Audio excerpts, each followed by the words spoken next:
Okay, we just want to give you a heads up. In this episode of the 220 Gals, we have a great interview for you. And it was our first time doing a virtual interview. With that said, we're working out some of the bugs. So you'll notice that when I'm talking specifically, if you're watching video, my mouth might not be totally synced up with what I'm saying. I'm not a ventriloquist. It just happens that the video was a little bit slower. We're working that out, but just wanted to give you a heads up that there's a few little bugs in there, but we're working it out. And I know you're going to enjoy this episode. We really wanted to keep it because it's such an important topic around infertility and how God works miracles even in infertility and what feels like barren seasons. So you don't want to miss it. Thanks for having grace for us. Welcome back to the Redemption Podcast. I'm Dr. Amber. And I'm Jessica. And we're the 220 Gals. Okay, so today we have a very exciting podcast for you because we're going to be talking with a woman of God who's had the Lord in her life for all of her life. She has walked closely with the Lord. She has grown. She has transformed. And yet and still, like many of you probably relate to, even though she's walked with the Lord and done what he's asked of her, life still has not looked the way that she imagined.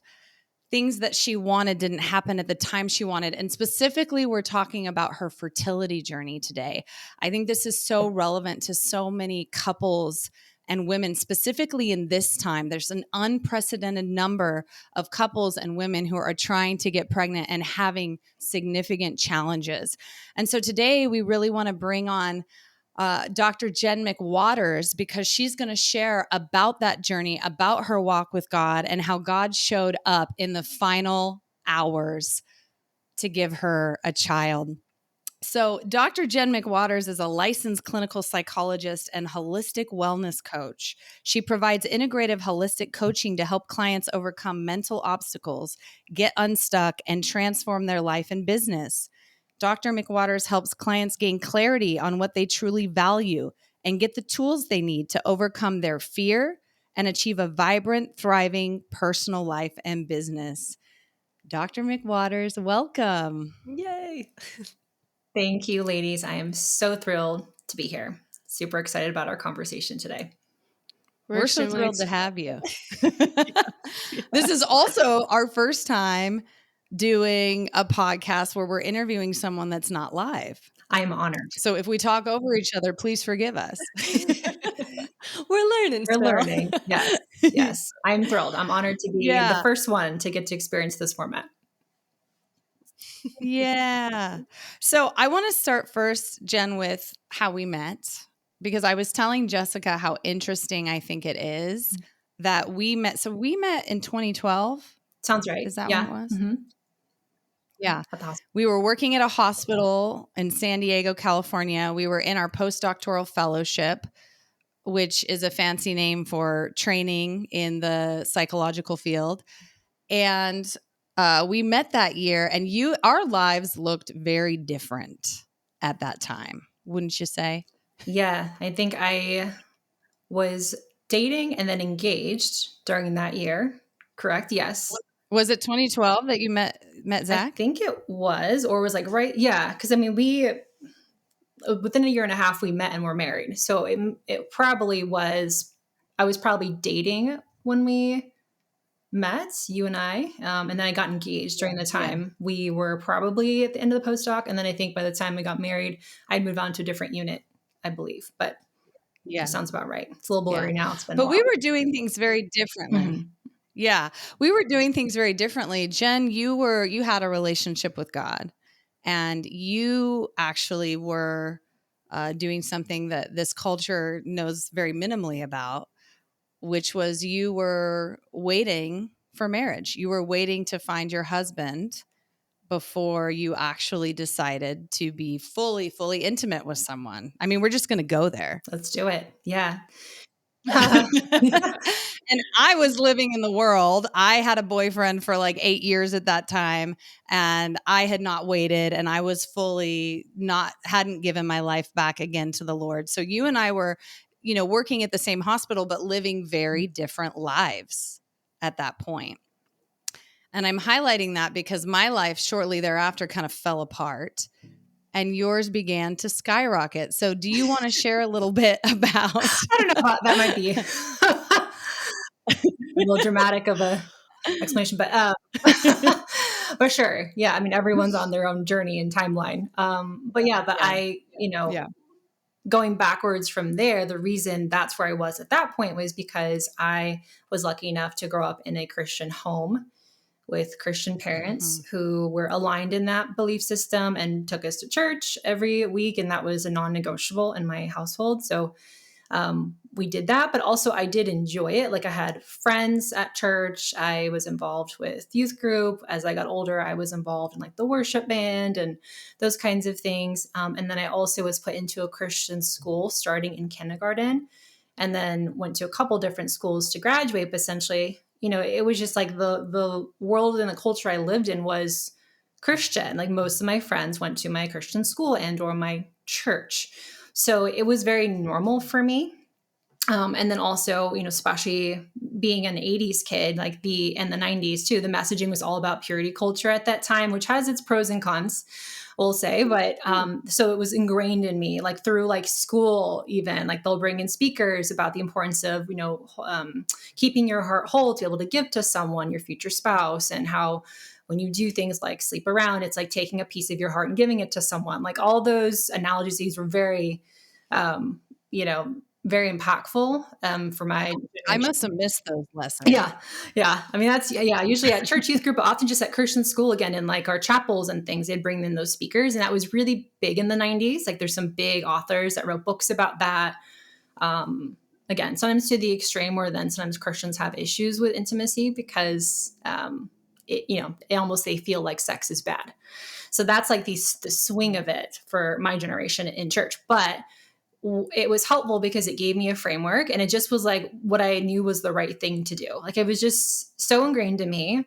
And also temperamentally, I tend to be a rule follower. And so it was like, this is what you do, and it wasn't like a fear-based thing per se. It was just like, this was the world I lived in and the friends that I had. So I had friends in high school too, who might be dating, but for the most part, at least the friends I knew, we weren't sleeping around, we were dating, but we had very clear boundaries around physical intimacy. So all that to say, that's kind of what carried me through. And I feel like God really protected me with that because I had that foundation even as I went through college and secular college and graduate school and dated other men, and definitely had temptation, all of that, or, men that were upset that was my line and my boundary. So I was really lucky when I met my husband, and he was on that same path of deciding at that point in his life, like he wanted to do things the right way, God's way, and save himself for marriage. So we had very clear boundaries in our relationship early on about that. And also had, we're involved in church. We had people in our life who were keeping us accountable as well. So that's all the backstory of where I landed when I met Amber and was now dating the love of my life, and then got engaged shortly after that.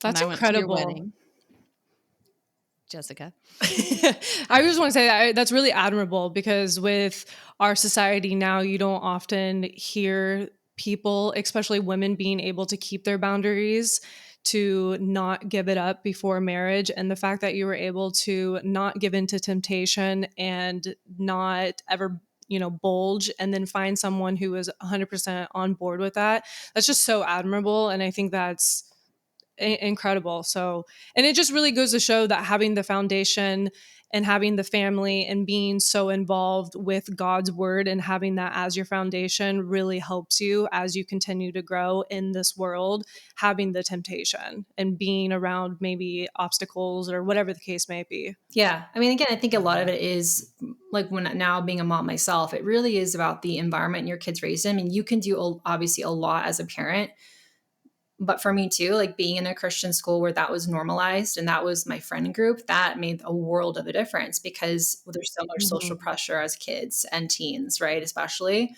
And so it would be so much harder looking back because I'm someone that likes to fit in, at least at that time. It would have felt really hard felt ostracized or felt really different, but I didn't feel different. I felt like everyone else in my Christian school. So I'm really lucky that my parents, made the sacrifice to pay for Christian education to put me there because it helped to just reinforce the things I was learning on Sunday, it was happening throughout the week.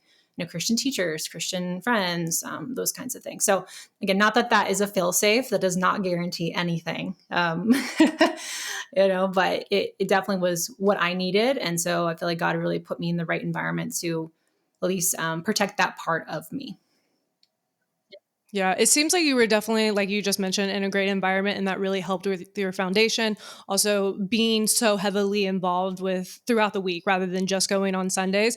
I'm curious, was there ever a time where you wanted to push away and try something different? From a faith perspective, or Yeah. Because sometimes you do hear, I yeah. mean, this is not your case, but sometimes you do hear of children growing up in a Christian household. They're going to Christian schools, but there comes a time where they're almost like they start resenting it and they want to go down a different direction. And I'm sure you may have seen other people do that. But did you yourself ever have that temptation of turning and trying something of more of the worldly? I did. I honestly did not. Again, I think part of it's like the rule follower in me. Just my temperament is not one of natural rebellion. That's just not really ingrained in me. Maybe being a firstborn as well. I will say, like, I think grad school is when I explored more, as far as like for the first time, actually, like I didn't even have a drink, guys, till I was 21. Okay. That's how much of a rule follower I was. So I was like, on my birthday, I was like, I'm going to have a drink. I was like, this isn't that good, but okay. I had a drink. So I think it speaks again to just my personality type. But in grad school, I did, like go to bars and go to a club and dance and do those things I really loved doing, and, drank some. But I never strayed from my faith. I never felt like I needed to, or felt resentful of it.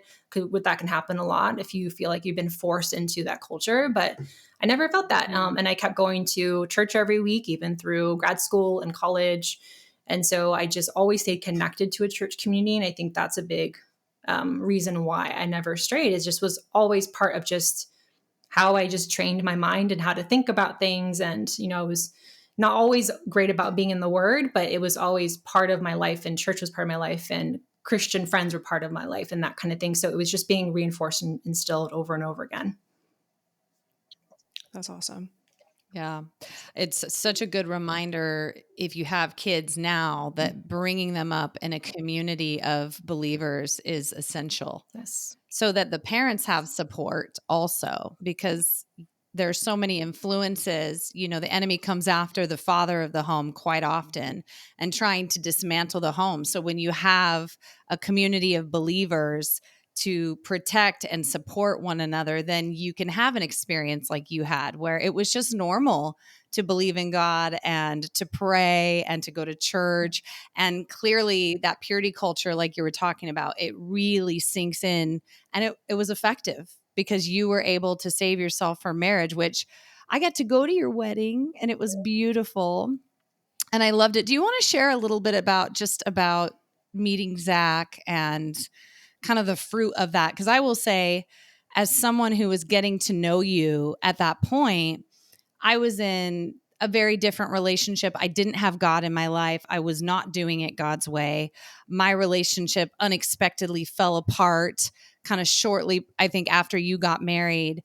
And for me to watch you do it God's way and to have such an incredible husband, it was really planted in my heart, like, wow, there's something to this. There's something to this God that she has in her life, because look at what is working for her, essentially. Yeah. So you're asking about just meeting Zach and that process and journey. Yeah. Yeah. Yeah. Yeah. I mean, going into that, we both had come out of, I think both of us, a longer term relationship. And I'd had a really bad breakup going into meeting Zach, not right after, or not right before, but the previous relationship was really hard.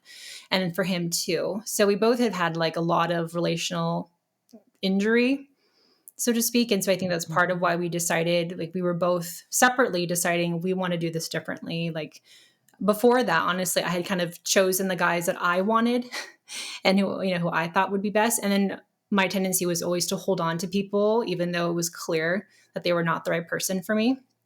Whether that was indicated by people in my life, family, really just how I was behaving and acting, and just my misalignment with my own value system. And I just pushed that aside because I really wanted to be in a relationship. I really wanted that. So all that to say, after doing a lot of, went to therapy, did, work on that, got reconnected with God, and really, in that point before I met Zach, surrendered and was like, okay, like, yes, you are in charge of this area of my life. I need you to bring someone because I have not chosen very well. And I've kept on and held on to men that you had to rip away from me because I wasn't walking away when I was supposed to. So that was the attitude that I went into dating, and essentially met my husband online, even though I was very resistant to that at the time, which is funny. But, it's like 13 years ago now, like we didn't have all the apps we have now. It wasn't as common to meet people online. It was happening, but just barely. Like you had maybe like 3 websites to choose from. And the funny story is that I was in therapy at the time and, healing from my previous breakup. And my therapist was like, Jen, she's like, you're really picky. I'm like, yeah, that's true. She's like, you probably should consider online, because she said something about like, there's the big island where everyone else is on. And then there's this little island where the people that you probably would want to date are on. And you're going to have a hard time finding those people on that little island unless you go online. And I was mostly offended by that for some reason. She wasn't wrong. But I had to let that sink in. And then I don't know how long it was after that, probably like a couple months. I was like, okay, all right, I'll give it a try. So I did. Look at God speaking through your therapist. Totally. Yeah. It's like, the way you're doing it's not working, which is fair. So I did. And then I met my husband about 4 months after I started dating online, which is very fast. He was my 4th date. I was his 2nd date when he was online. So we kind of joined online the same time, met around 4 months after we both got online. And then like the day of, my husband's like, I knew. If you ask him, he'll tell you he knew when he met me. He basically said on the first date, like, I think I'm good. Like, I don't think I need the app anymore. Like, he basically said, like, you are it. And I was like, wow, whoa, I hadn't met someone who was that clear and confident and clear about what he wanted. I was used to the typical games, and like the caginess and let's see how it goes and the kind of non-committal guys. So that was very different for me. But yeah, I mean, we fell in love very quickly. We're engaged within like, I think it was 9 months, and then got married 6 months after that. And I always say, like, when it's the right thing and God brings it together, it's so clear. Like, there was no resistance in our way. Our families were both overjoyed and happy. And my parents are very hard to please. So that was also like a sign from God, because they are so hard to please. They never liked any of the guys really that I dated. And they were just enthralled with him. And, we're happy to give him. It's hard not to love Zach. That is true. I do feel like I won the lottery there. He is pretty phenomenal too. But yeah, so that was kind of it for us going into that. Is, again, the heart posture was different. And we were clear about what we wanted. We were on the same page, had the same values, asked hard questions. Like, I was all about like, God, I've done it my way and it didn't work. So I'm going to just make it really hard. Like, I'm going to ask the hard questions I was always afraid to ask previous guys I dated. So like we talked about everything, kids, our religious standpoint on certain things, our value system, our relationship with money, like family, all of it. I was like, I want it all on the table. I don't want to waste my time. And, he answered everything the right way, but with authenticity. And we were so aligned. And so God just confirmed that over and over again through the things in our life. This is funny because I always think this is our old medical director, Dr. Fidelio, used to talk about this, where he was like, when you're dating, you got to like vet them and you got to make sure you ask all the questions. And I know, Jessica, you did this too. You and Hunter had like a book that you guys went through all the questions to see how aligned you were. And you guys were also really aligned. Yeah, hearing your story, Jen, of how you met Zach, it reminds me a lot about my husband and I. And very similar, I was not choosing men that were good for me. And I finally I gave my life to God and was just like, okay, I obviously have no idea what I'm doing. Like, please show me the way. It happened very fast. But something that I learned with my husband was right right at the bat is just going in with the hard questions, because in our society, I feel that so many of us come together and it's like this such a long process of like dating, and are we ever going to make it go further? And it's like 2 years down the road, so many of us are in relationships where we're settling, we're not happy, we don't align. And hearing your story and having my story, it really just goes to show that when we're dating, one, God will make it very clear to us if this is our right person, and it will happen, in my opinion, quite fast. But also getting just real with it and asking the hard questions, going in, making sure that you align, because you're going to speed up the process so much faster and really find out if this person is for you, rather than just like dragging it along just because maybe you have one similarity, you enjoy this person's company, but they're not for you. So Exactly. I really like Yeah. that story. Yeah. And I'll just add too, it's like, Yeah. it wasn't all just a spiritual process. I mean, I brought my psychology self into that too. So I was like, we were doing premarital counseling through like the church. We're going to do premarital counseling through a therapist. And we did a book together too, all of that. So like I'm like, we're checking every box to 100% make sure. And everything again was just more confirmation and alignment. To the point where our couples therapist, because you do with certain premarital programs, you have like assessments you do, and then you talk about them when you go in together. And so you do separate assessments, come in to see where you're aligned or misaligned, so you can talk through them with your therapist. And I remember the first day we did that, we came in and she had our assessments digitally. We hadn't seen them yet. And she's like, did you guys do them together? Did you cheat? And I'm like, what? No. She's like, I just never see like everything so aligned.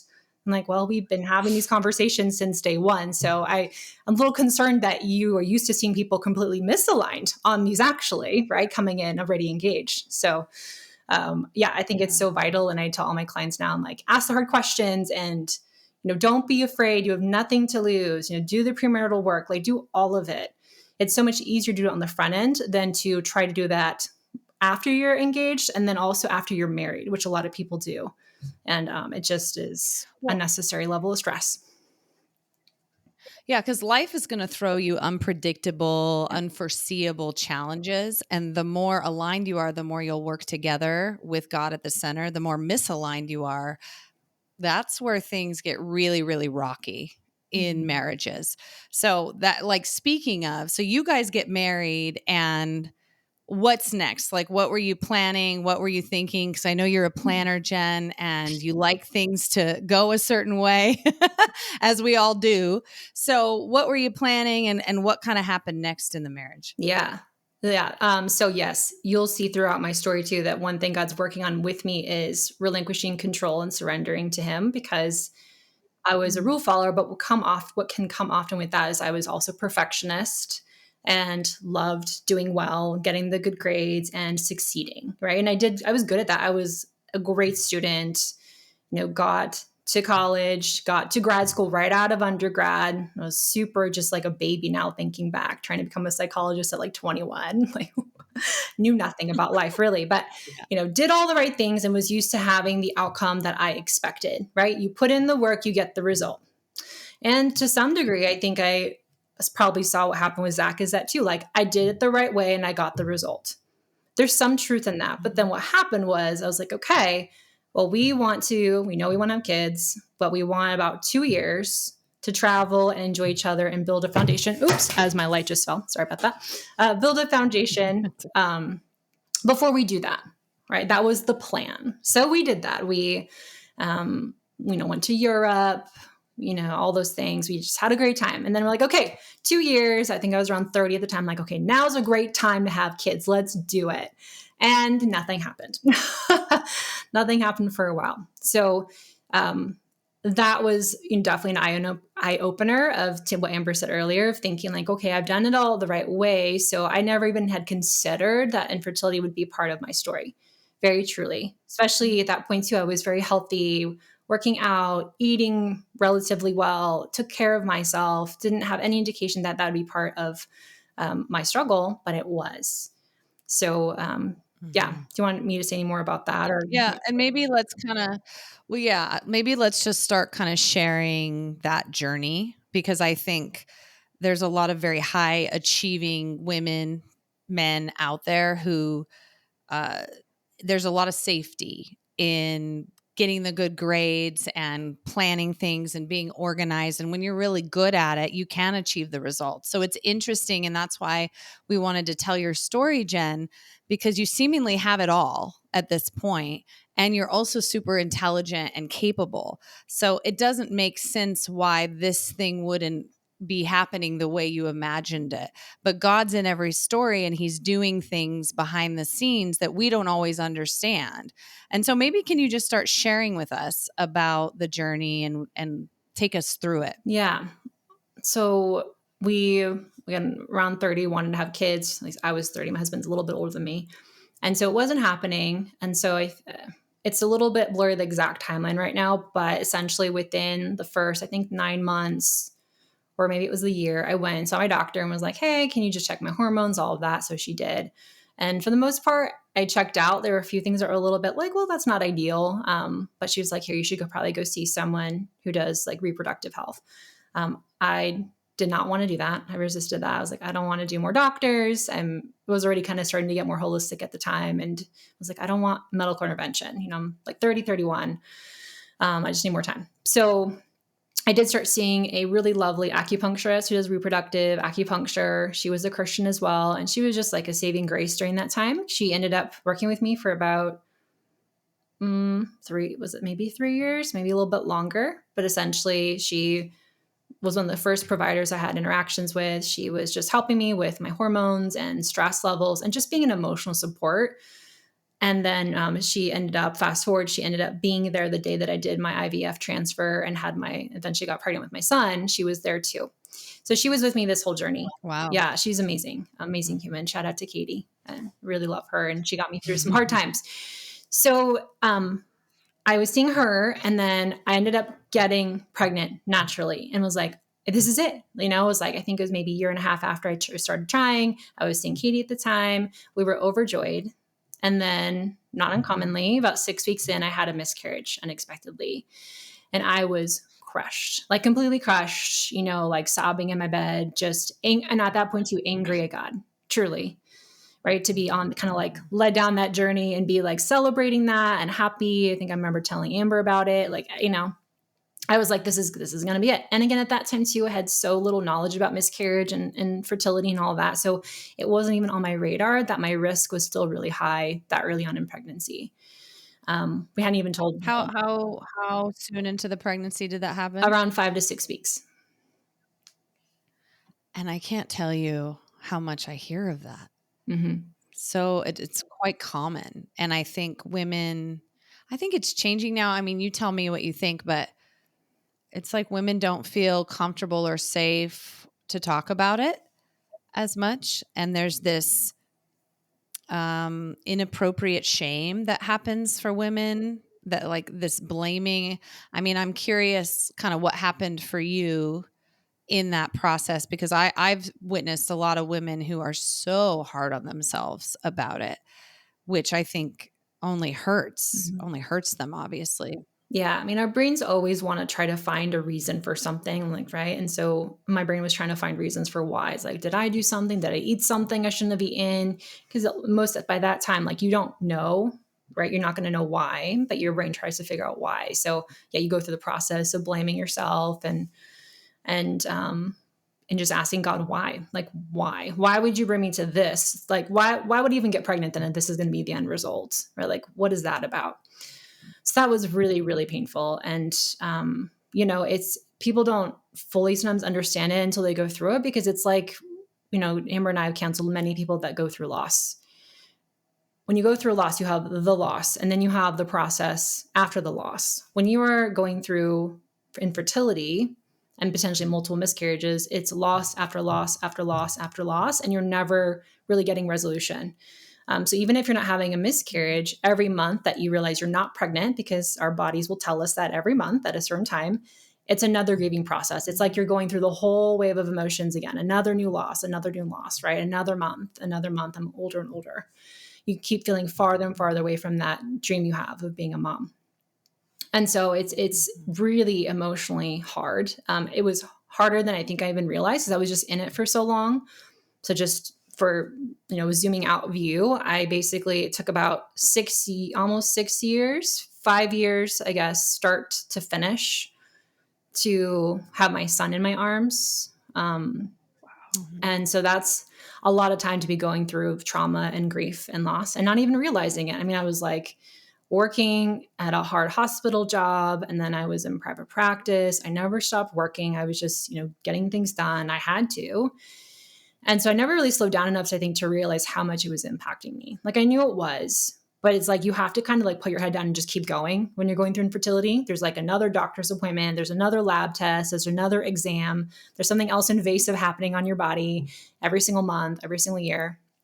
So it's just like this really intense, hard thing. And it's really hard to talk about. Sometimes you just don't want to talk about it because it's just so pervasive in your life. It's like all consuming. So you don't want to like bring that into your social interactions and time with friends. But it really starts to bleed into things like not wanting to go to your friends' baby showers and having a hard time celebrating when your friends get pregnant. And that's not the person that I ever wanted to be or was, someone that couldn't celebrate with someone. But there were some baby showers I just couldn't go to. I just truly couldn't go to because I knew I just couldn't show up and celebrate with someone. I would just probably fall apart sobbing. So that's just like the behind the curtains for someone going through infertility. They're going through all that. They're holding all that. They're going through their appointments. They're going through probably, maybe miscarriages, if not just month after month of loss and bad news from your doctor about your blood work or your egg count. And then at the same time, you're trying to take care of other people, right? Whether it's your spouse or maybe you have kids and this is your secondary infertility journey, or you have patients like I did. And then also trying to be part of celebrations where everyone around you seemingly is getting pregnant and having babies and seems incredibly fertile, and you're like, what did I do wrong? Like, what did I do that I'm having this journey and other people are getting pregnant accidentally? It just doesn't even logically make sense. Yeah. Well, I'm curious, what's your relationship looking like with God during this time? I know that you're questioning why God, why is this happening to me? But is there any pulling away resistance? Are you going deeper with him, trying to, work through this time? It was a constant push and pull. So especially right after the miscarriage, I definitely had a lot of sorrow and anger. I never like walked away from the Lord, but there were definitely those were times where I had a hard time even praying, right? And I think that's very normal when you're going through those kinds of dark seasons and valleys. Like it's hard even to pray sometimes. But I never stopped going to church. I never stopped showing up. I always had a relationship with the Lord. It just was really challenging my faith and understanding, like, how does God show up for me in this season? And how do I show up for God and relate to him in this season? And then my spouse and I, we had kind of been church hopping a bit. We finally landed at a church that we love, which is the one that I took Amber to. And at that point, like I remember many, many months, I think, Amber, maybe you were still going when this was happening. And our pastor at the time, out of nowhere, started praying for people going through infertility, which is very interesting. Out of nowhere, completely. I remember that. Yeah. So there'd be multiple weeks, multiple Sundays where, unrelated to the sermon, unrelated to the topic, he'd be like, we're going to start praying for people who want to get pregnant. Sometimes he would ask us to raise our hands. Usually he would just pray for people. And I remember just multiple times my husband and I sitting in the front. We would sit pretty close in the front and just holding each other and crying every single time.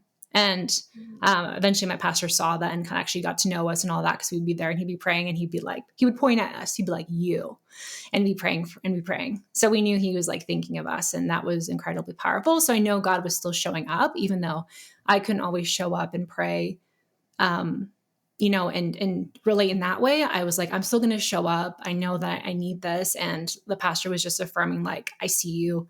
God sees you. I'm praying for you and everyone else in this room who's struggling. Yeah. Oh, I love Miles. Me too. Yeah, I know. It makes me cry. I mean, That's so powerful. Yeah, he's amazing. Yeah. What was, Jen, I was going to ask, like, what was happening in your relationship with Zach at this time? Of like, was it bringing you closer? Was there more tension? Kind of what did you notice? Because I think you guys were so aligned, and in your decision to get married, God was blessing the marriage. And then you had such an intense hardship. And I love how you were explaining the journey of it, because I'm in my own fertility journey. I'm 2.5 years in and don't have a child yet, but the Lord has promised me that children are coming. So I very much connect with what you're saying and the loss of it month after month. But what did you notice was happening with you and Zach? We got closer. We really did. I mean, because again, he's amazing. So off the bat, he's the guy that just shows up. He shows up to stuff. He was invested. He'd go to appointments with me. He would pray with me. He helped me when I was sobbing. Like, he's quite amazing. And he was feeling it too. Like he really was. He wasn't like distant and shutting down any of that stuff. He was like, wow, this is hard. And we would talk about it all the time, and we got closer. And I think that is that's like the blessing in that. And then when I look back, is that God gave us so much more time to build together, to have resilience, to go through hardship, to be aligned on what we value, to be able to lean into God, to really trust Him and learn that together. And we needed that, right? Like I don't think you're ever really ready to have a kid. Like you just grow so much when you do. But apparently we needed a lot of work prior to having a kid, because God's like, you need more time to figure this out. And I think we did. And I think part of that's because when we had our son, which we'll talk about in a little bit, it was during COVID. And the world was like falling apart, it felt like, and things were very uncertain. And then we had a child who now is doing amazing, but was born with some medical issues too. And that was incredibly hard. It was like another round of really, really hard things. And so, but we always would say, if we went through that, the infertility, we can do anything. Like we would always say that, like, now we got through that, we can do anything.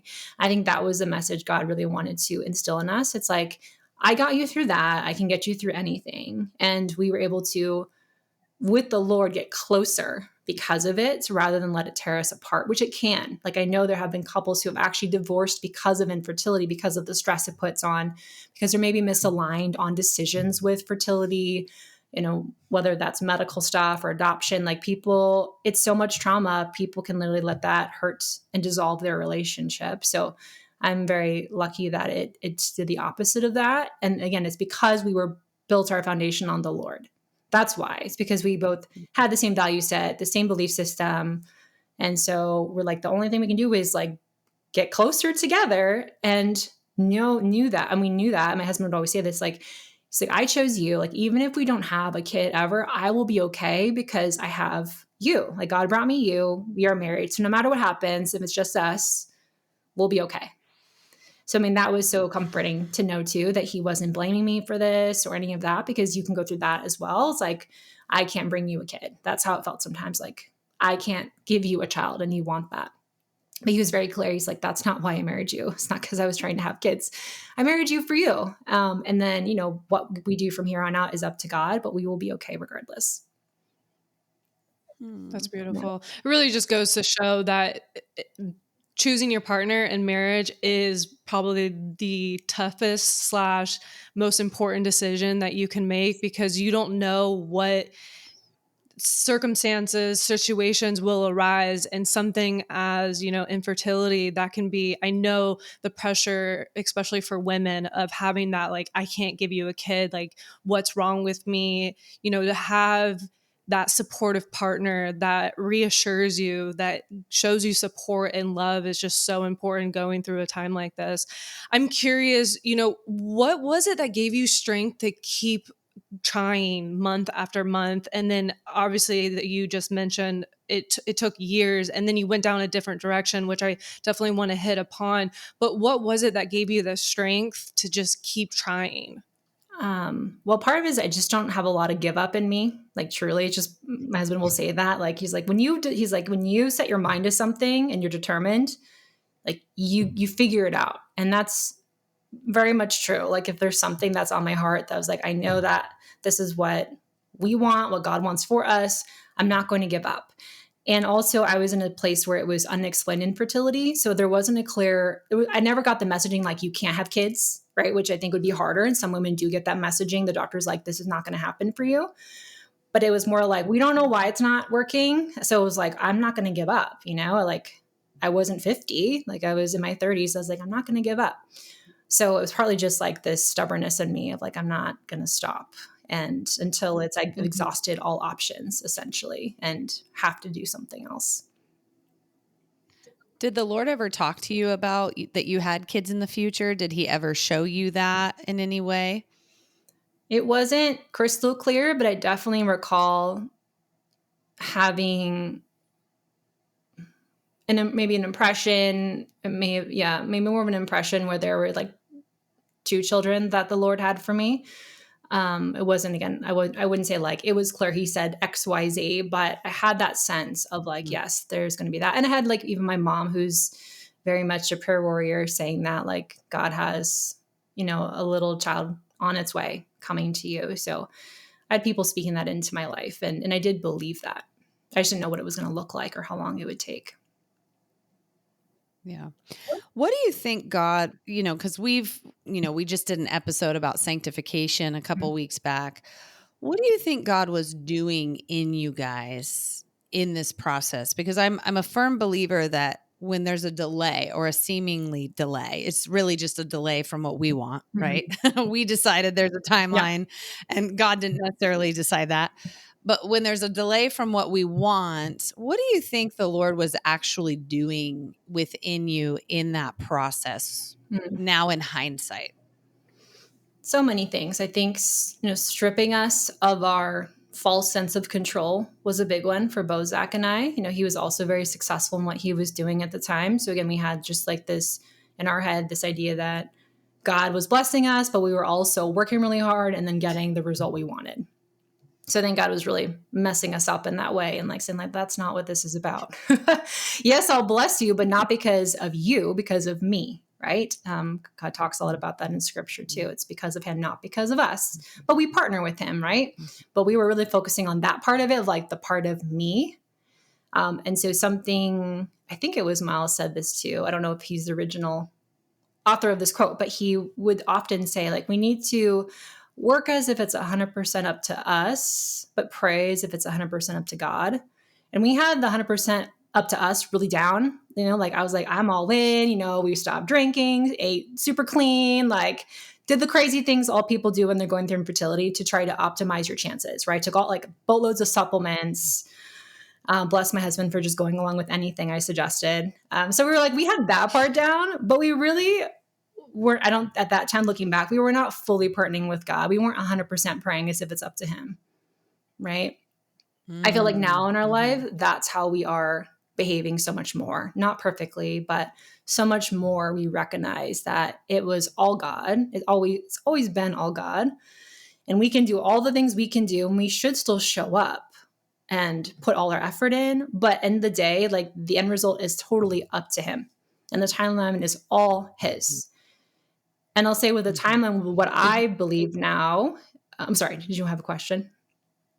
Well, I was just going to say, did you have trouble trusting God in the process?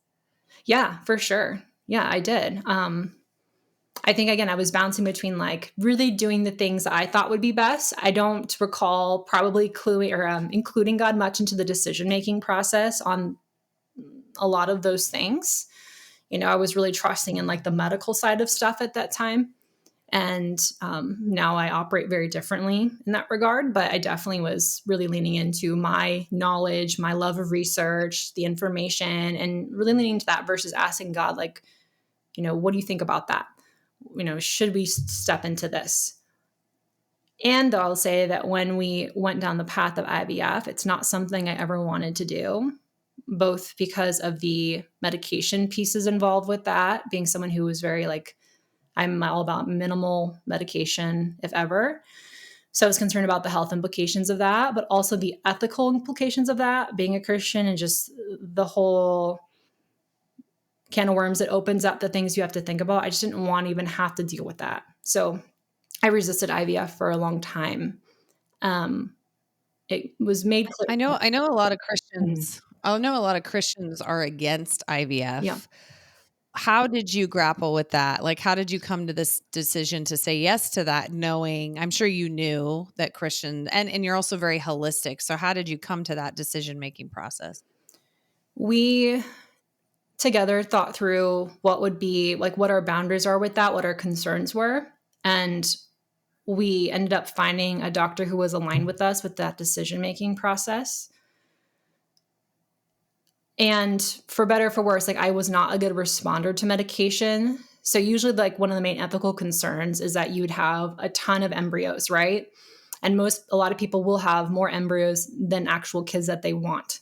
So you might say like, I want to have 3 kids, right? But you might have 6 embryos. You're now in the ethical dilemma, especially if you are, of course, pro-life, of what do I do if I've had my 3 kids and now I have 3 more fertilized embryos that are now in a freezer? What do I do if maybe I don't want more kids? Or, for women who are older having IVF, what if I can't carry more kids? What if it's medically unsafe for me to have more kids? What do you do with that? And I never wanted to be in that position. So I'm grateful I wasn't. I was not in that position. And I don't want to speak to what I would do. I have no idea. That is a very difficult decision and place to be. I know that God can redeem that and do things with that. But the flip side is I wasn't a good responder, so I didn't have a lot of embryos. I had 1 healthy embryo, which ended up being my son. And that is a miracle in itself that I had him through the process. So I didn't have to go through the ethical pieces of that so much. But I also ended up finding a doctor who understood that was our concern and wasn't the typical IVF doctor who pushes for quantity. We were like, we would be so happy just to have 1 child. We were like, we just want 1 child. And so we just did the minimal meds necessary. He's all about equality, like having a quality embryo and all those things. And so, we ended up being able just to have our 1 child that we had. But that is a situation you have to be prepped for. And that's why a lot of Christians are against it. I think there are ways to do it ethically, but there are those implications you have to consider. It's like, what are you going to do if you have more embryos than you can maybe physically carry? And then how do you feel about things like adopting out those embryos? People do that. There's interesting things people can do. A lot of people choose to destroy them. And then you have that whole question of like, what do we do that if we are pro-life and, we have this fertilized embryo? It's all very sticky and messy. It really, really is. It seems clear when you're outside of it. So that was not a light decision. It was not a light decision. I did not want to, and also the cost. It's like exorbitantly expensive. So on top of all that, it was that piece. So I didn't want to do it. At all. I was like, God, I want to do it natural way. So what got you over the edge? What made you decide just because you found that doctor? I think it was that was willing to do it. I think it was finding a doctor who did it differently in a way that I didn't typically see with other people I knew who were doing IVF. No one had at that time used him, and my friends. So it was like we did a consultation with him and just was like, wow, he really understands us. He respects our values and, our belief system. He understands what we're wanting from this. Also, financially, God gifted us through a family member with some funds to do it. And they weren't saying like, we want you to do IVF here. They were like, we felt that we were supposed to give you this to help you on your journey, whatever that looks like. And so financially, we're actually able to do it too. And then we prayed together and we're like, well, God seems to be opening some doors for us. So let's step into this and see what happens. And we did. Wow. Okay. So I wanted to highlight something important before we move and you share that story, because I think that's a wild story given the COVID component. And just how life doesn't look the way we imagined sometimes, right? Like your whole pregnancy, birth process was not what you imagined. And yet and still God was with you through the whole thing. But something that really stuck out to me was you said that you were in the fertility journey struggling to trust God, which tells me that before the fertility journey even happened, there probably was challenges trusting God there that you maybe you didn't even know. Mm-hmm. And then the fertility journey highlights that. It's like brings it to the surface of, yes, this is here. But now, would you say because of that journey, would you say that exponentially helped you to trust in the Lord? 100%. Like it deepened your trust? Yes. Yeah. And God shows up on his timeline, right? But when he does, it's like, wow, okay. Like all of that, it doesn't all make sense, right? I will never fully know until I'm in heaven, like the story as to why it happened the way it did and why it had to. but definitely now I trust him. I trust him with everything, and I see how he can work behind the scenes even when you don't see it. Now, he was aligning things up. He was working in a family member's heart to help us financially.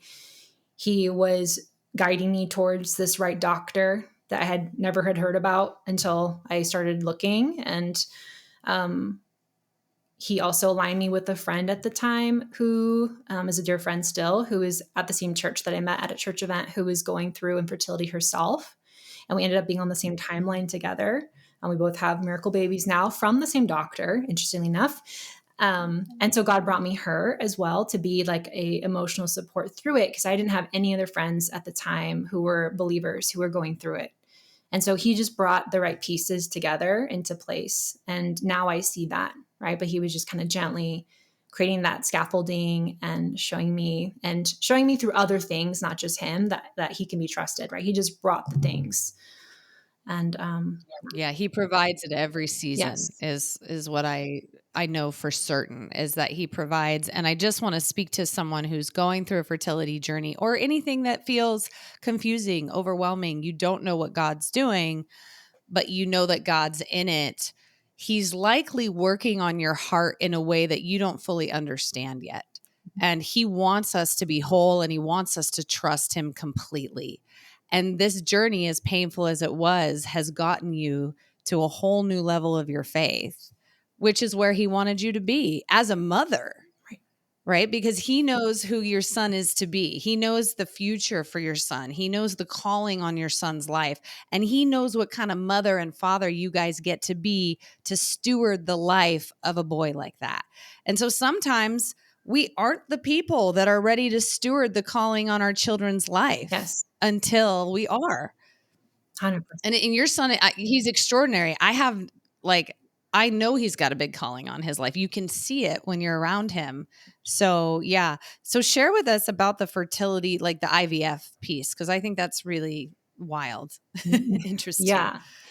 And again, it looks different for everyone, right? And every doctor can do it a little bit differently too. But just brief overview, essentially, you go through two phases. You go through a phase of getting, the word is escaping right now. Retrieving. Thank you. There we go. Thanks, brain. Retrieving your eggs, right, as a woman. So you go through usually a bunch of medications, some oral, some injected, to basically get your body to make more follicles, more eggs than it typically would on a general month. Okay, so you're trying to amp up that production so that you can do one retrieval and get multiple mature eggs, which usually your body discards all but one every month. And so you're kind of like hacking your body to just make a lot in like one cycle. At that point, then, if it looks like eggs are maturing and there's enough follicles for that doctor, depending on their goals, then they will retrieve those. Oftentimes, most often it's done under general anesthesia, where the doctor is putting you under and they're going and retrieving those embryos. My doctor was very unique because he, again, focused on quality over quantity. So you would maybe only have 2, 3, maybe max 6 eggs that he would retrieve. Traditional IVF, you could have 10 to 18 eggs you could retrieve, depending on how you respond to meds. Everyone's different. Everyone's different. And they're just eggs, right? They're not fertilized. So they're just eggs. And then they have to fertilize those eggs after they're retrieved. And only some of those fertilized now embryos are going to survive. And what they do is they put those in the lab and they watch them for about 5 to 7 days to allow them to naturally, the cells to divide and mature. And that's what happens in our bodies, is the cells are dividing and maturing and growing, becoming more cellularly complex. And after about 5 days, a lot of those embryos won't make it. They'll just stop dividing, which means they stopped. They're dead. And then some will continue to divide and be they've divided enough to be at the right place they should be at that day 5, if that makes sense. And then at that point, most often they will take a small sample from that to test it genetically to see if it's genetically healthy and just screen for anything so they can kind of tell you your chances. And then they freeze those embryos. Now they're frozen. Now you go back and you do phase 2, which is your transfer. which is going to be a different type of medication to thicken your lining in your uterus to make your uterus hospitable and ready to be pregnant. So you're now also hacking your body to think it's about to be pregnant. And you're taking medications at the time too, and you're getting ultrasounds done to check the thickness of your lining. And then if all goes well, your doctor then will do another procedure to put back that embryo and place it into your uterus, hopefully a very hospitable, happy uterus, to then trick your body into saying you are pregnant now. And then if all goes well, then of course we'll get tested in a week from then to see that you actually, that embryo attached and is continuing to grow and divide. And then you'll be able to see that with blood tests and of course an ultrasound, as you would with a natural pregnancy. So that's the process. I may have not said that perfectly. It's been quite a few years now, but it's a process. And what happens is part of the difficulty with it is each time you're doing a retrieval, right? Like you're hoping for an ideal situation. You have one retrieval, which you get all the embryos you would like, and then you have as many transfers as babies you'd like. What often happens, like one of my friends, she had to go through multiple retrievals. Like she wasn't able to get any healthy, viable embryos from that process. And that's where a lot of the stress and trauma come, is because you're taking these really heavy duty meds over and over and over again, having kind of the same level of loss, right, as you do with miscarriages. And then same with transfers. I have friends who they did the whole process and they got to the transfer and it didn't attach for whatever reason, even though it was a healthy, viable embryo, and it's essentially a miscarriage. And so I have friends that have gone through multiple losses that way. So there are no guarantees with IVF. I always tell people, like, even though I think it can be amazing, used the right way, used ethically, I'm grateful, right? It helped me become a mom. It's not a guarantee by any means. And my doctor was clear with me. He's like, I'm not sure this will work. Not that he didn't think he could eventually help me get pregnant, but I was not a good responder to meds. I wasn't getting a lot of healthy embryos. He didn't know quite why, but it was kind of like, you can keep doing this, but I don't know. I can't be confident that this is going to be a good outcome for you. So even in the process of IVF, I was still met with so much uncertainty. And even my very skilled doctor saying, I'm not sure. We can still do this transfer, but I'm not sure it's going to work out. Let me go back for a second. Okay, so I did my retrieval, and the first time I did it, I did not get a healthy embryo, which was really, really devastating. So we did another retrieval. And at that time, that was closer to when COVID was happening. So that was in 2019, I believe. And you're paying for each retrieval batch? Everything. Yeah. Everything is, everything. So thousands upon thousands of dollars. So people go into massive debt, take HELOCs on their house to pay for this, because you can be in six figures of debt easily if you have to do this multiple times. Yeah. It's crazy. So we're doing it again, not sure again if it was going to work, if we were going to be able to get a healthy embryo out of this. And around that time is when our pastor was praying more for infertility. And we ended up, I don't exactly remember what came first, but essentially around the retrieval time, we were waiting to see if we would get a healthy embryo. We were basically getting lab updates every 2 to 3 days, email saying whether or not how many embryos survived. So let's say I had 5. I'd get an email like only 3, this is day 2, only 3 have survived. And now we're on day 2 and we have 3 more days. The next day I get an email, only 2 have survived. And then the next day I was like, only 1 has survived. All right. And I'm still working and trying to function like a normal human. And then we got that email of like, okay, it took a little bit longer than we expected, but 1 has survived. And again, kind of beat the odds. That's my son. He beat the odds, no surprise. And he survived that process. And we got prayed for by our pastor at the time too. He laid hands on us and prayed for us with a couple other pastors. And we were just like, this is what we're doing. This is where we are. Like, we just need prayer. And so that was very humbling, I think, for us to ask for that. I'm kind of the person that's not always like, I'm not running to the front at church asking to get prayed for. I'm just like praying internally and like, okay, like so-and-so can pray for me, but I'm not there like, I need prayer. But we were desperate at that point. We're like, we need prayer. So we asked our pastor to pray for us. Which I just want to highlight. As someone who has run to the front many times, he wants us sometimes to be like that. Yes. He wants us to get to the place where we put aside all our ego, all our pride, all of our control, and we fully surrender and we say, Lord, I have no way unless you make a way. And I think he wants us to get there to show us that it's not about our way, our will, our strength, our power, right? And it's like you guys finally got there of like, we need help. Have your way, Lord. Yes. And I'll say too, I think God did something that day when our pastor prayed for us. And it's not about the pastor. Let me be clear. It's not like he's extra special or extra anointed or anything like that, right? But I think, like you said, Amber, it was our desperation, our obedience, our humbleness, our surrender of saying, like, we are willing to, and this is a big church, like, ask for prayer when it's inconveniencing our pastor. Like, it's not a typical thing to go and ask for your pastor of a big church to pray for you, honestly. So we did, and he prayed for us. And God did something then, because around that time is when we found out that Finn was a healthy, viable embryo, which was a surprise because he barely survived the 5-day process. We're like, this doesn't look good. And then we went in to schedule our transfer with our doctor, and my body was looking like it was ready and receptive. But around this time, COVID was starting to happen, the rumblings of COVID. And our doctor was like, you can move forward. But two things. One, your body's looking pretty good, but it's not like optimal. So I don't know if it'll work.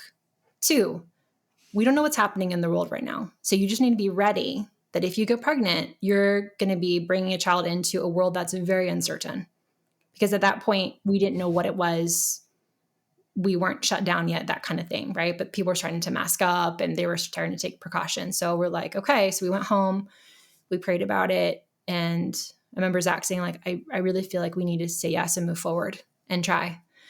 And so I'm like, okay, let's do it. So we called our doctor, went in the next day, and we were the last transfer he did for a time.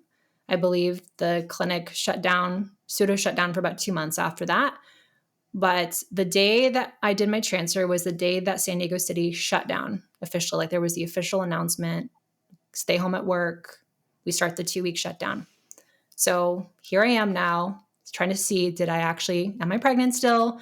The world is shutting down. Everyone's masked up at home, not driving, not working. It's a ghost town. I barely can get to a doctor. And a week later find out, yes, like, you are pregnant. I was able to go in for the blood test with my doctor, and they saw me through the rest of my IVF journey with that. And I was pregnant in the midst of the craziest time of the world. Yes. And I was like, it was so weird to be like, the world was in total chaos, but we had so much joy, in the midst of that. We were like, this is the crazy situation to be in, but we're both home together. We were home, I was able to be with my spouse all the time. I was able to work from home. I was very blessed and privileged to do all those things while being pregnant, but we were able just to kind of hold up together and enjoy that process. And I remember when you're telling me, like, you got in there right before. Like, had you not got in there, that egg probably would have been lost. I think, because they were shutting everything down. Yeah, I mean, he was frozen at the time, so he would have been there. But I really believe that was the time that I needed to be pregnant, maybe because of my body and age and hormones. Because had I said no, we could have done the transfer later, but it may have taken 4, 5, 6 months before my doctor could have done it, because they were so backed up, because they basically closed down for 2 months, right? And it's all about God's timing, right? And God was like, no, now. Like, now it's now. And I just believe that I don't know if I would have gotten pregnant if I had waited an extra 6 months for the pandemic to cool down, which it never did, right? But had waited out of fear. Wow. Yeah. It's really cool to see the timeline of everything and kind of see glimpses of God, with family members giving you money so that you can, not necessarily that they intended for the money to go straight to IVF, but for, fertility. And then the whole situation with the eggs right before COVID starts, like, you're the last one in there to get pregnant. I'm curious, what did this pregnancy feel and look like? Was it a good pregnancy? Yeah. I mean, it was surprising to me, right? Because when you go through infertility, you really have a hard time trusting your body, especially when you go through miscarriage. You're like, my body feels broken. Like, I don't know what's broken, but something's broken. It doesn't know what to do. It should know how to do this and doesn't know what to do. So I had no idea what pregnancy would look like. And it can be all over the board for people when you do IVF. But I had a perfect pregnancy despite turning 35 by the time I gave birth to my son. So I was geriatric at the time, which is so silly, but I was advanced maternal age. But I had a perfect pregnancy. I had a couple little things that resolved. So I even gave birth naturally, no meds, nothing, natural childbirth, all of that in the midst of the pandemic and all that craziness. So Superwoman. yeah, I felt like that. And then of course, postpartum, everything came crashing down, but the pregnancy was lovely. Hallelujah. Something went well. Something went well. I was like, God gave me Thank you, Lord, grace. for that. Totally. He was like, this part's hard. The middle part will be really easy, give you a breather. And then it's going to be hard again, is basically what it was. What was hard about postpartum? So I think it was a combo of, well, one is because it was still COVID stuff. We didn't have family around much. Family was almost afraid to travel to see me and my son because they didn't want to get him sick. Everyone was still very fearful at the time, didn't really understand how transmission actually worked. So there was that, just like lack of support. And then my son had problems with breastfeeding. We found out we had a tongue tie, which required a tongue tie surgery while my son is like losing weight. And I'm freaking out as a new mom, having anxiety, having my hormones off. And because my son had the tongue tie and had trouble gaining weight, he was really had a hard time sleeping. No surprise. So I just was not sleeping. Like I was up every hour and a half. So I like never got any deep sleep for about 3 to 4 months, and was just not anything close to myself, and just incredibly anxious and spiraling all the time, just trying to keep my baby fed. And I was just a very strong believer in breastfeeding and wasn't willing to give that up. Again, I don't have quit in me. So I was like, I'm going to figure it out. And so there were times I was triple feeding. So I would be trying to breastfeed, and then I would be pumping because he couldn't actually get all the milk he needed because he had a tongue tie. And then I would then bottle feed him after that. So it was like, took forever to feed him. And it was like, okay, now, he naps, be an hour, and then back to feeding again. So I was just basically just in like a daze of trying to feed my child and try to get some sleep and not having a lot of support around us.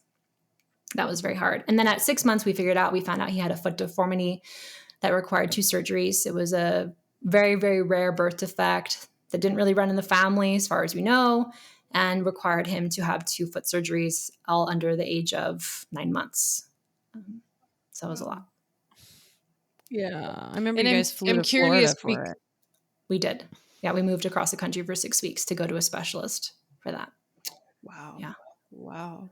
And I'm curious, because you did IVF and because they are like, really looking over the genetics and the egg, the embryo, they couldn't tell any of this beforehand? They screen for the big things, right? Okay. But this is like a 1 in 10,000 chance and not something they usually test for, or they might have a test for it, but it's not a typical screening process because it's so rare. Yeah, so it wasn't. So he looked genetically healthy. And so it was the only thing that was wrong with him, which is a blessing because a lot of kids that have his issue have other things too. It can be a part of other things, but praise God, it was just his little bones in his feet were all in the wrong direction. So we needed to correct it. Oh, interesting. Are they okay now? He's doing great now. He's got scars and he always will, but he's doing amazing. You would never know that he had that issue. And I'm glad it was young enough for him not to really remember. Although, I mean, we very much remember because there are a few things as hard as handing your baby, like your 5-month-old, 6-month-old baby, to a surgeon and saying bye, and then waiting 2 hours and, hoping that he comes through okay and all of that. Yeah. How would you get through stuff like that? There's been so many aspects of your journey that have been so difficult. What did you notice you were doing in those moments to get through? Praying a lot, praying really hard, praying the entire time he was in surgery. Family too, family praying for us, family that flew out to Florida to show up to help us. My mom, my mother-in-law, just people showing up and helping in the ways that they could. Yeah. And God showing up, right? I think about, I can't imagine going through all this without God. Yeah. Like it, because when God's in it, we are guaranteed that he is with us.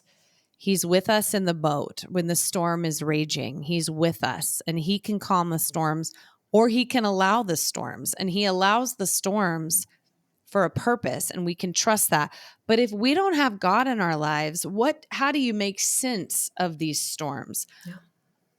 Other than to say it's just some crap I got to go through and life is hard and it's against me and whatever else you might tell yourself when you don't know that God's in it.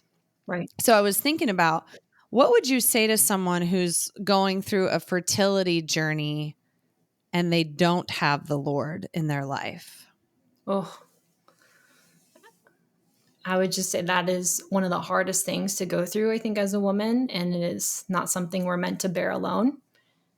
And that God still sees you, even if you're not connected to him, but God still sees you and he wants to be part of that. And all throughout the Bible, there are women who struggled with infertility. And you don't really see those things until you're going through it. And you see all the stories, particularly the big one is Hannah, right? Who went to the temple every day and was in sorrow and prayed, and God gave her Samuel, ended up being like a really important prophet, who ended up anointing David and Saul, all that. But there are multiple stories of women that God has chosen the Bible to go through infertility for whatever reason, and it was not their fault.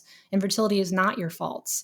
It's not something you did, right? And it's not something that, it's not a punishment either, because I went through a little bit of a time of like, okay, if I'm supposed to learn something, like, why is this, what am I supposed to learn, God? And why am I being punished? I did have a phase where I was like, I'm being punished for something, or I did something wrong, or I'm not praying enough or doing something enough.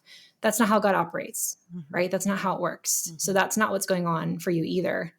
But just know that God really does have a heart for women and women going through infertility, and has throughout the Bible healed women of that and given them their child, even if it happened when they were way older, right? Which one was it that had her child, like Elizabeth, right?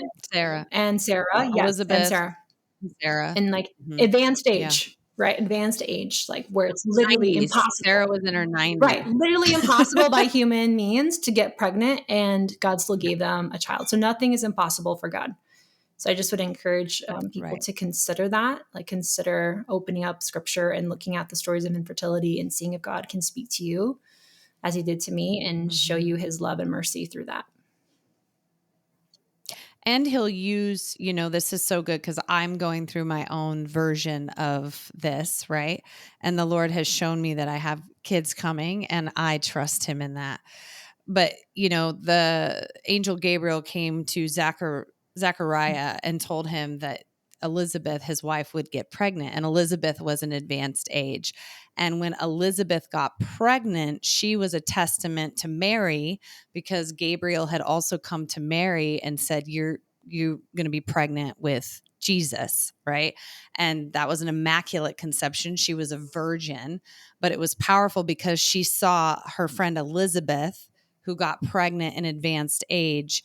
It was able to help her faith to believe that she could be carrying Jesus Christ, the Son of God, through an immaculate conception. And so these stories are important to tell because we gain faith by watching our brothers and sisters in Christ who God does miracles for them, right? So we need to tell these stories, even though they're painful. What would you say to a believer who's going through fertility struggles? To talk about it with other Christians who are safe people.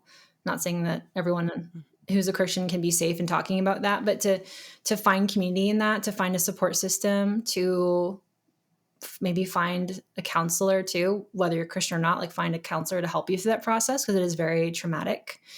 And to lean into God. It's going to be tempting to lean away because it's not going to make sense, and you might feel angry and just filled with so much sorrow. It can be hard to feel connected to the Lord, but just know he's still there. Like, he's still there. He never moves away from you. And just knowing that he's there, even when it's hard for you to show up, he keeps showing up.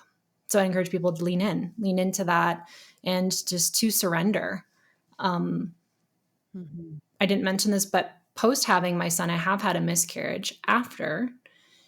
And what's interesting, I told Amber about this. So it's also like, it's not like this is all Victoria stuff where now it's like, no problems happen. I had a miscarriage after having my son, and about a year and a half ago. But it was so different because I had done all this work with the Lord, and I was able to truly surrender. So when I found out I was pregnant, I remember saying, like in the shower, like, Lord, you give and you take away. I don't know. I don't know if this is going to be a baby I get to hold in my arms, but regardless of what happens, I trust you.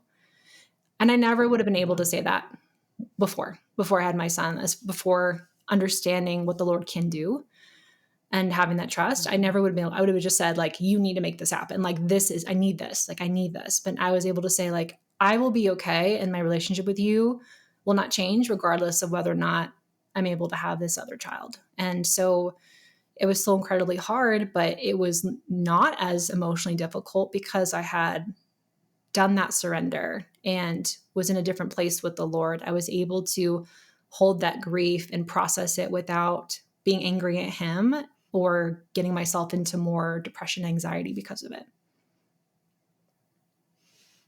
And that's a process. Yes. I don't think any of us start out on any journey with God having it all figured out. And he knows what needs to be healed in us. He knows what beliefs need to be renewed.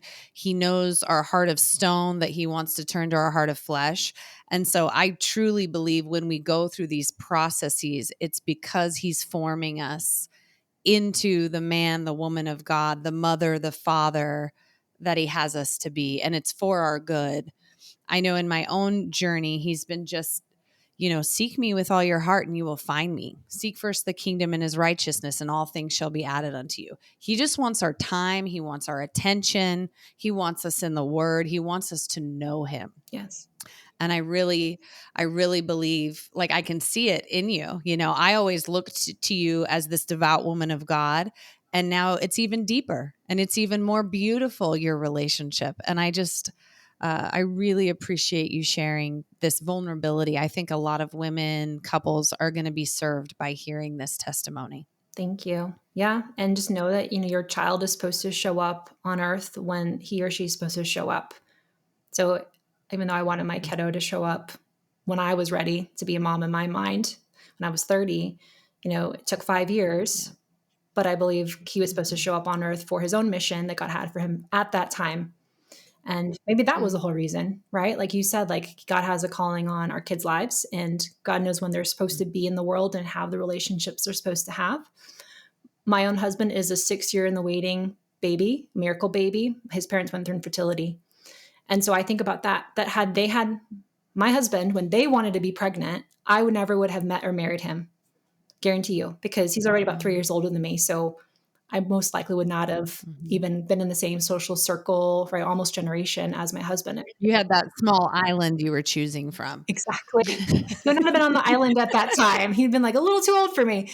But also he would have had a different course of life, right? Depending where his parents were living at the time and the school he went to, all that would have shifted 6 years prior, 6 years post. So I think about that, think about my son being here on earth to meet his lifelong partner that God has for him.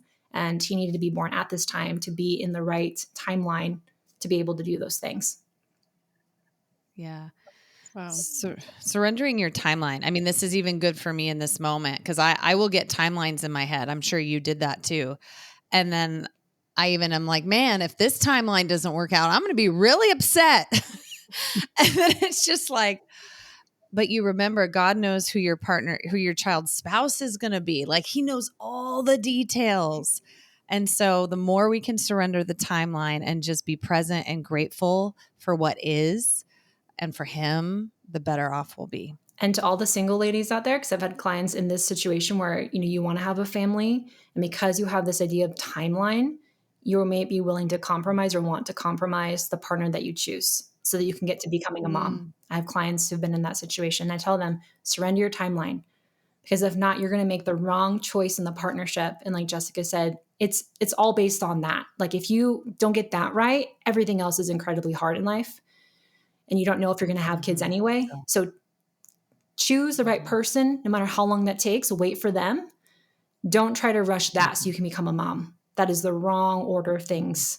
So surrender that timeline, because that will completely shift the way that you make those decisions, and not rushing it and trying to get ahead of the Lord, walking alongside him with that, even if it's a little bit later than what you expect, which I know Amber can understand that. Yeah. Yeah. 100%. I got married at 40, and that was not my plan at all. But that was God's plan. And surrendering the timeline means trusting him. And you may not trust him right away. And that's the process, is he wants you to trust him. And I also just want to say that it's biblical that he restores the years the locusts have eaten. So if it feels like you're in a desert, you're in a wilderness, which it did for me, I had 5 to 6 years where I felt lost at sea, but God was using all of it, and he will restore those years because he's outside of time. So the journey is learning to trust him and trust that he's not just going to leave you, abandon you. He has promises for you, and he wants your heart. And if you can give him that, even in the midst of the pain, he is faithful. And it was beautiful. Yeah, something you go, I was you go. going to say, just full circle, Amber, it was beautiful to be at your wedding and see God's faithfulness in your life in that as well. So really cool that you were at mine. And then years later, I was at yours, crying there with you, celebrating that God had brought that person a little later than expected, I know for you, but that it was worth the wait. Yeah, 100%. 100%. Yeah, what a cool transformation you've been able to see in Amber, because you saw her before God.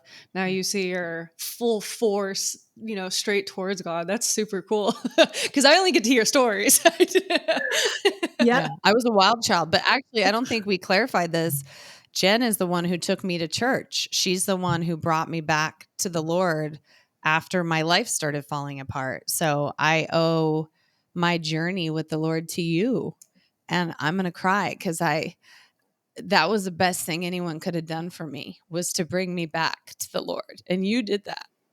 And it's impacted so many people, frankly. Like, my mom got saved, my husband got saved, other men got saved, friends have gotten saved. And so thank you. Yeah. I mean, Thank you for that. I just, I'm glad I'm glad you were open at the time and God led me to invite you, because we had a relationship at the time, even though it was scary for me to do that. Right. Like I'm not like on the street corner shouting, like, come to church and all those things. Like, that's not my vibe.